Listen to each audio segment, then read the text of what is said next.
Netaji Subhas open university UG BDP history part 1 বা first year CC history third পেপারটির assignment 2025-এর দুই সেট প্রশ্ন উত্তর আলোচনা করছি এই ভিডিওতে।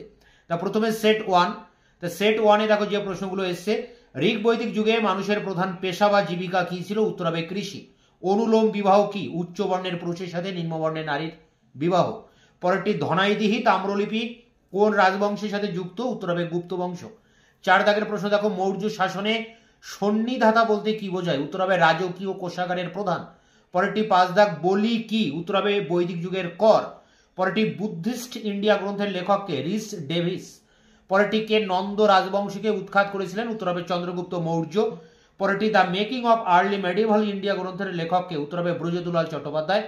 পরেরটি ভারতের কোন অংশে পোড়ামাটি শিল্প বিকাশ হয়েছিল? উত্তর হবে বাংলা।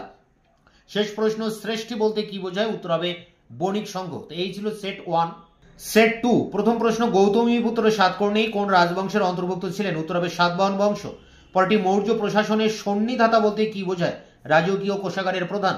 পরটি এলাহাবাদ স্তম্ভলিপিতে গুপ্ত বংশের প্রতিষ্ঠাতা হিসেবে কার নাম উল্লেখ করা হয়? উত্তর হবে মহারাজা শ্রী গুপ্ত। 4 দাগের প্রশ্ন, কোন রাজার সময়ে চতুর্থ বৌদ্ধ সঙ্গীতি হয়েছিল? উত্তর কনিষ্ক।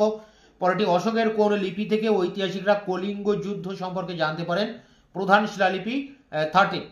তো এখানে 5টি যে প্রশ্ন সেটা কিন্তু সেট 1-এও এসেছিল, তাই এখানে আর 5টি উল্লেখ করলাম না। তো এই দুই সেট প্রশ্নের মধ্যে তোমরা 7-8টি কিংবা 9টি প্রশ্ন কমন পাবে। একটি বা দুটি প্রশ্ন কমন না পেলে সেটি আগে সার্চ করে জেনে নিয়ে তারপরে অ্যান্সারটি দেবে। দেখা হচ্ছে অন্য ভিডিওতে, ততক্ষণ চ্যানেলকে সাবস্ক্রাইব করে রাখবে, বন্ধুদের কাছে শেয়ার করবে, ভিডিওটি ভালো লাগলে অবশ্যই একটা লাইক দেবে।